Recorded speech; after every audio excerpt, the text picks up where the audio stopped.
6 au 8 mai, nous avons rassemblé ici à Ziguinchor 17 organisations de la société civile qui travaillent particulièrement sur des questions de consolidation de la paix, de prévention des conflits pour une formation sur le plaidoyer. Je rappelle que nous avons, avec ces organisations de la société civile, fait une formation sur la prévention et la gestion des conflits.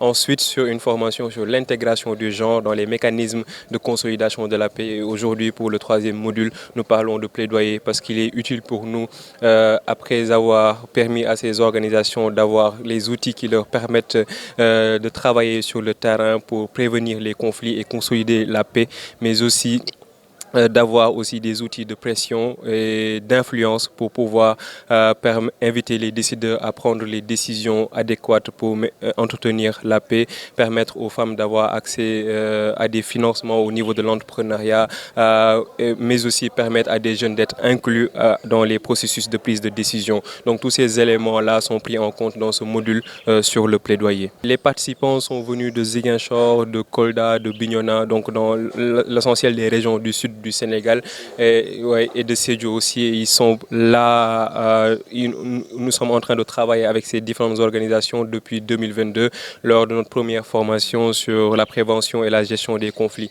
C'était important pour nous parce que d'abord ça permet de finaliser le travail que nous avons entamé en termes de renforcement des capacités dans le projet de recherche et d'action pour la paix, qui est un projet porté par 3 organisations, notamment WANEP et CIPRI, Stockholm International Peace Research Institute, et nous-mêmes le Conseil danois pour les réfugiés. Et puisque notre objectif est de créer un réseau de chercheurs et de praticiens travaillant sur des questions de consolidation de la paix, c'était important pour nous de continuer à accompagner ces organisations de la société civile, mais aussi de leur donner les outils qui leur permettent de parfaire leur autonomisation sur le terrain. Le bilan est satisfaisant parce que nous avons constaté que ces organisations ont vraiment pu déployer les acquis sur le terrain en menant des initiatives très concrètes. Parmi ces initiatives, un peu partout à Ziguinchor, à Bignona, à Sédhiou, ce sont des enfants et des femmes ont bénéficié de ces initiatives sur le terrain, mais aussi on a montré tout l'intérêt que ces organisations portent à ces formations-là. C'est pourquoi à chaque édition, ils viennent en masse. Pratiquement, on note aucun absent, d'où l'intérêt qu'ils montrent à ces activités-là. Ce qui m'a le plus impressionné, ce sont les échanges. Dans chaque groupe, nous avons posé des problèmes cruciaux allant de l'accès et du contrôle de la terre par les femmes, les problèmes liés à l'éducation, surtout tout ce qui tourne autour des enfants qui sont dans des situations difficiles, telles que des familles qui sont en dislocation pour cause de divorce.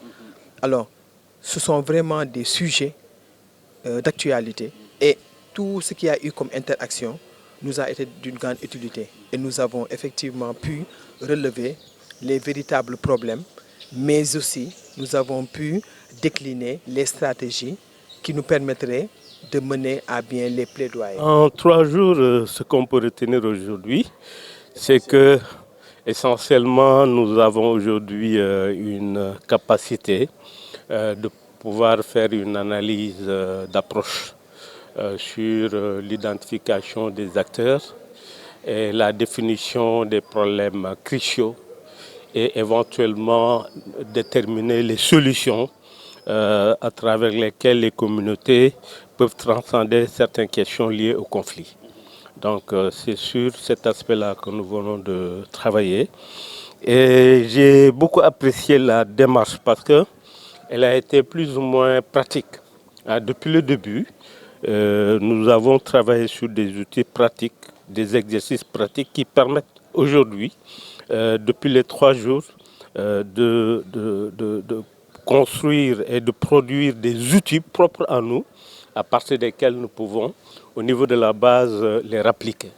C'est ça un peu donc l'importance de ce renforcement de capacité.